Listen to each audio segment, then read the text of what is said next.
as you said, my name's Kallan Benson. I'm 14 years old. I've been a climate activist since I was 9. With the first People's Climate March was actually what really got me into it. So this is kind of coming back. But I started with the Climate Stewards of Greater Annapolis, which is a local grassroots organization in Annapolis, and then continued my climate activism through CCL.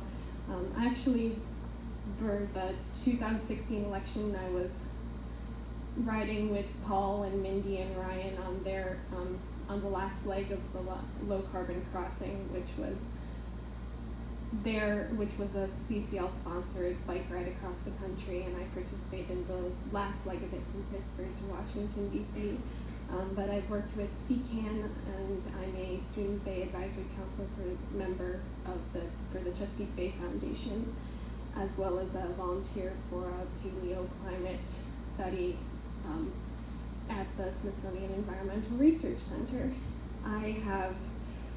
My big project is something called Parachutes for the Planet, which is a global initiative to have youth all around the world create parachutes or brown banners to express their views on climate change and encourage action.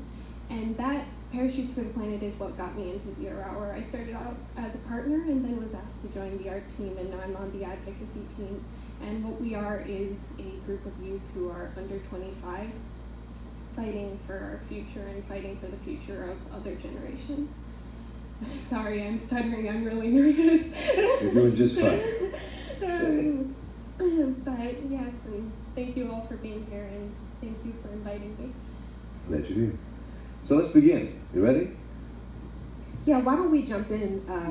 You were doing an amazing job, Calvin, but I want to go back to you. It's my practice to always center conversation with people who are most directly impacted, and I think a 14-year-old probably has more at stake in what happens with our climate long-term than the rest of us maybe a little closer to not being around for whatever the climate change is going to do in the next few years. So, Kallan, why don't you talk a little bit about why it's so important for young people to get engaged with climate justice, and for more seasoned people to make room for you to have a direct voice at the table as opposed to speaking on your behalf?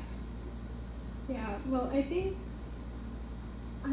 one thing that young people struggle as when being climate activists is not really having other young people out there, which is why we need Zero Hour, actually, because what I always told people is that the point of our organization is to show people that youth are out there, and to show other youth that other youth are out there, and that we're fighting, and that we're telling people that this is an issue, and this is an issue that's going to affect our future and the future of our children and grandchildren.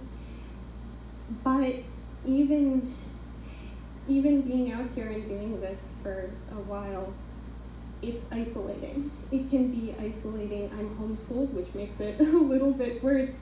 But when you go into a room and you find that, oh yes, I'm the youngest person again, there's something a little depressing and a little bit scary about that, because you don't know, are there other people out there like you?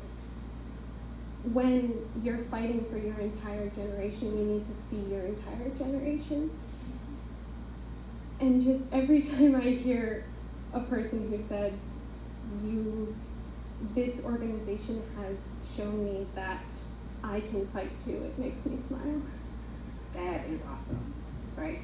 And keeping in line with that concept of coming together and making sure people aren't doing the work on islands. Nabia, will you talk about how important it is to build coalitions, and maybe offer a couple of suggestions that you've seen beginning to work here in Baltimore